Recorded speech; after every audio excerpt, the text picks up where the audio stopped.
नमस्कार, India daily देख रहे हैं आप और आपके साथ मैं हूं सुरभि तिवारी।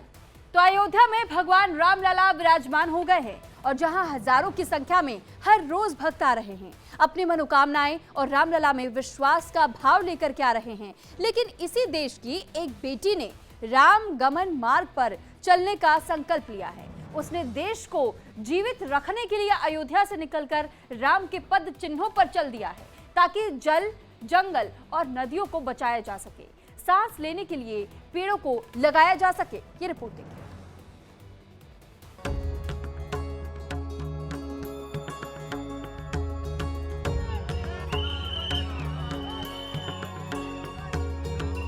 भगवान राम का 500 साल लंबा वनवास खत्म हो गया। इन अरमानों को पूरा करने में राम भक्तों की तमन्ना, साधु संतों की तपस्या और कार सेवकों का बलिदान शामिल है।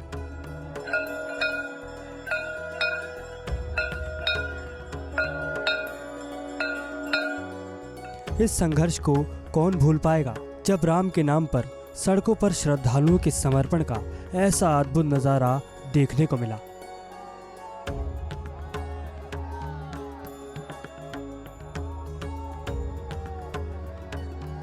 सवाल है कि इस संघर्ष के लिए लोगों के मन में राम के प्रति आस्था का ज्वार कैसे उमड़ा। जन जन के प्रिय राम लखन सिय बन को जाते हैं।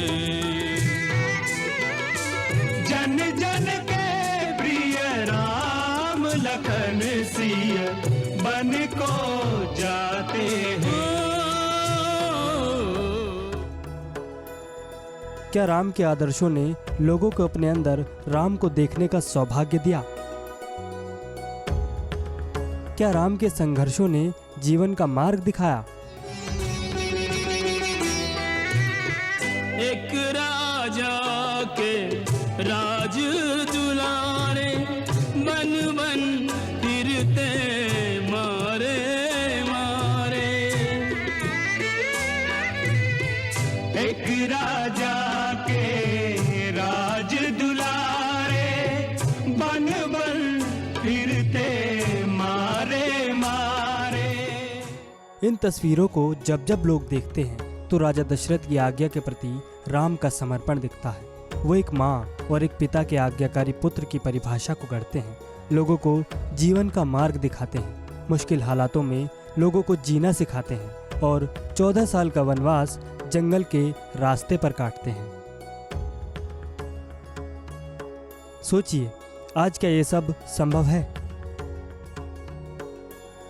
क्या राम नमन मार्ग पर चलना आसान है? क्या कोई आज राम पथ पर चलने के बारे में सोच सकता है? क्योंकि करीब 4000 किलोमीटर लंबा मार्ग है जो अयोध्या से शुरू होता है, रामेश्वर से निकलकर श्रीलंका में जाकर खत्म होता है। इस रास्ते पर भगवान राम, भाई लक्ष्मण और मां सीता ने चलकर दिखाया, जीवन के संघर्षों को लोगों के साथ जिया। आज इसी राम गमन पथ पर चलने का संकल्प शिप्रा पाठक ने लिया है। उन्होंने अयोध्या से होकर भगवान राम के संकल्प पथ पर चलने का विश्वास दिखाया है। वो जैसे जैसे आगे बढ़ रही हैं, वैसे वैसे लोगों का प्यार और सम्मान भी मिल रहा है।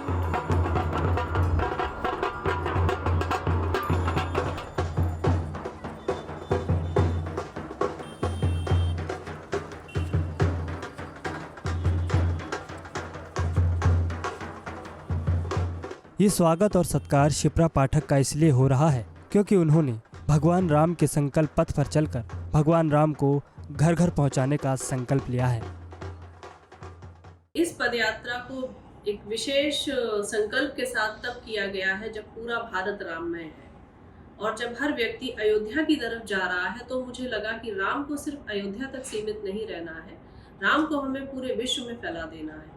और भारत में राम का संदेश तब जाएगा जब राम की नदियाँ, उनके पहाड़, उनके जंगल, वो सब विकसित होंगे जिन्हें उन्होंने वनवास काल में जहाँ आश्रय लेकर अपना वनवास पूरा किया। वो कहती हैं कि अयोध्या तक राम को सीमित करना ठीक नहीं होगा। जब लोग अयोध्या की तरफ राम दर्शन को भाग रहे हैं, तब शिप्रा पाठक ने राम गमन पथ पर चलकर उनके संघर्ष, उनके जंगल, उनके पेड़ और उनकी नदियों को बचाए रखने का पीड़ा उठाया है। वह अयोध्या से निकलकर उन राज्यों, नदी और पहाड़ों से होकर गुजर रही हैं जहां से कभी भगवान राम ने वनवास का रास्ता चुना था। ये यात्रा कई राज्यों से होकर निकल रही है और महाराष्ट्र के बाद अगला जो राज्य आएगा वो कर्नाटक और तमिलनाडु आएगा। भाषाओं की थोड़ी दुर्गमता आ रही है, लेकिन भारत की जो संस्कृति है, जो धर्म और संस्कृति सभ्यता के नाम पर हम एक हो जाते हैं, हर एक स्त्री जो इस संकल्प को लेकर निकली है कि पर्यावरण को संरक्षित करना है, वो हर घर की बेटी होती है। उस संस्कृति की वजह से कोई दुर्गमता का सामना अभी तक मैंने नहीं किया है। इसमें कोई दो राय नहीं है कि भारतवर्ष एक ऐसा देश है जहां अनेकता में एकता दिखती है। कहने का मतलब ये है कि यहाँ न सिर्फ भाषा अनेक है, बल्कि वेशभूषा में भी विविधता दिखती है। फिर भी ये एकता के सूत्र में बंधकर सर्वधर्म संभाव का रास्ता चुनता है, क्योंकि इस देश के मूल में राम हैं, जिन्होंने जल, जंगल, पहाड़ से लेकर जीव जंतुओं को भी साथ लेकर चलना सिखाया। राम ने अपने वनवास के समय जिन नदियों, जिन जंगलों, जिन पहाड़ों की पूजा की, जिनका आश्रय लिया, वो नदियां, वो पहाड़, वो जंगल जीवित रहे ताकि अगली पीढ़ी तक राम के वनवास काल के स्थान को हम संरक्षित रख पाए। दूसरा इसका मुख्य उद्देश्य है आधुनिक सोच में हमारी आज की बेटियां सभ्य हो रही हैं, शिक्षित हो रही हैं, स्वावलंबी हो रही हैं, पर कहीं ना कहीं अपनी संस्कृति और अपनी सभ्यता से विमुख हो रही हैं। तो जैसे राम को हमने आदर्श पुरुष एक स्थापित करके पुरुषों को एक उदाहरण दिया है, जानकी तत्व की भी स्थापना हो और स्त्री समाज में, मातृ शक्ति में एक हम ये संदेश दें कि जानकी स्त्रियों में एक आदर्श है। सीता का संघर्ष कम नहीं है, क्योंकि जिस रास्ते पर चलकर राम ने लोगों को जीवन जीना सिखाया, उसी रास्ते पर चलकर सीता ने महिलाओं को समर्पण का भाव रखना सिखाया। आज जब शिप्रा पाठक राम पथ पर चलकर उनकी यादों को जोड़ रही हैं, तब वो सनातन को अपने संस्कारों से जोड़ पाती हैं। भगवान श्री राम की भक्ति के साथ प्रकृति को जोड़ने का विचार आपके मन में कैसे आया? प्रभु की कृपा है कि एक ऐसे परिवार में मेरा जन्म हुआ जहां माँ ने बहुत छोटे से तांबे का लोटा देकर मुझे ये बताया था कि पहले तुम तुलसी जी में जल अर्पित करोगी, तभी तुम्हें भोजन या जलपान दिया जाएगा। तो जब बचपन आपका इतना सनातन धर्म, सभ्यता, संस्कृति से सिंचित होता है, तो ऐसी जड़ें कहीं ना कहीं सनातन और संस्कृति की शाखाओं को ही पल्लवित करती हैं। तो ये सदैव से मेरे मन में था कि मुझे भारत की नदियों के ऊपर काम करना। ये बदलते भारत की वो तस्वीर है जो मॉडर्न है, लेकिन सनातन संस्कारों से भरी हुई है। जिनके मन में शक्ति है तो संकल्प भी है। वो जब आज जंगल के रास्तों से होकर नदियों को पार कर आगे बढ़ती हैं, तो लोग उनके स्वागत में उत्सव भी मनाते हैं।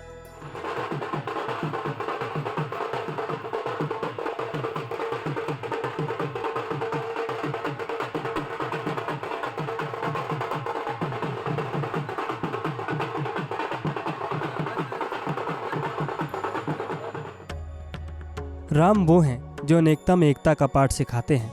राम वो हैं जो सनातन के बाड़े में सबको लाते हैं। राम वो हैं जो लोगों को जीवन जीना सिखाते हैं।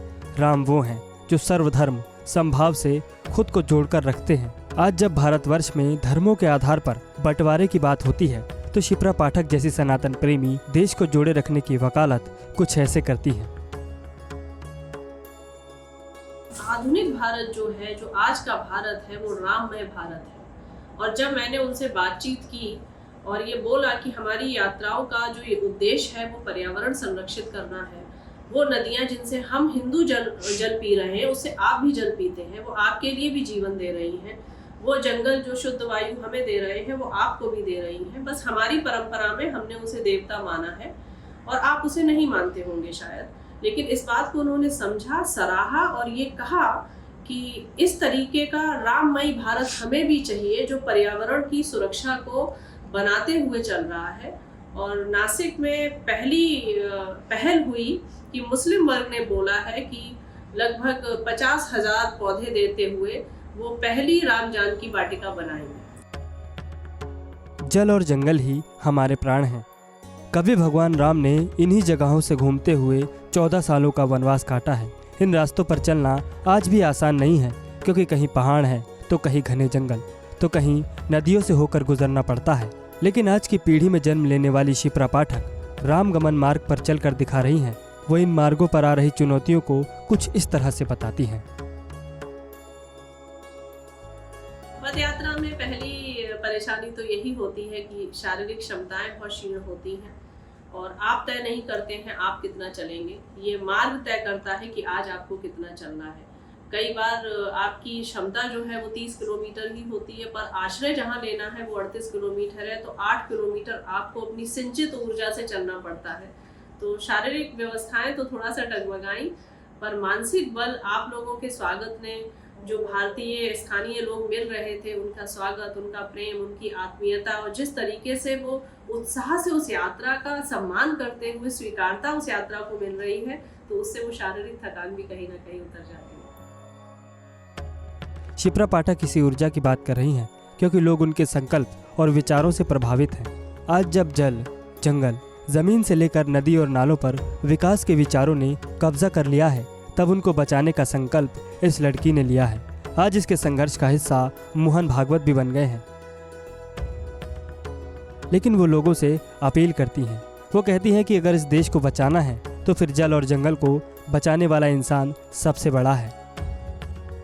मैं हर उस व्यक्ति को बड़ा मानती हूँ जो एक छोटा पौधा लगाकर उसमें पानी दे देता है, जो जल की एक बूंद भी बचाता है, जो वायु को प्रदूषित नहीं करता है, जो पृथ्वी को उर्वरक बनाने में अपनी सहभागिता देता है। तो मेरे लिए हर वो व्यक्ति बड़ा है जो इस यात्रा में आया, उसने इस यात्रा के मार्ग को, इसकी गहराई को समझा, इसके लक्ष्य को जाना, मेरे साथ पैदल चला, मेरे भोजन आश्रय की व्यवस्था की, मुझे सुरक्षा दी। तो हर उस व्यक्ति को मैं बड़ा मानकर उसको आपके ही इसके माध्यम से प्रणाम करूंगी कि आप लोग आए और इस यात्रा को आपने विराट बना दिया। जय सिया राम। इस संकल्प के साथ शिप्रा पाठक लगातार आगे बढ़ रही हैं। उनको वनगमन मार्ग पर करीब 4000 किलोमीटर लंबी यात्रा करनी है, जो उत्तर प्रदेश के अयोध्या से होकर मध्य प्रदेश, छत्तीसगढ़ के बाद अब महाराष्ट्र में कदम रख चुकी है, जो रामेश्वर तक जाने वाली है। मतलब जहाँ से राम गुजरते हैं वहाँ से शिप्रा पाठक भी गुजरेंगी, लोगों को संकल्प दिखाएंगी और लाखों लोगों को पेड़ लगाकर जल और जीवन को बचाने का संकल्प दिखाएंगी। यही इनके जीवन का उद्देश्य है। Bureau report, India daily live.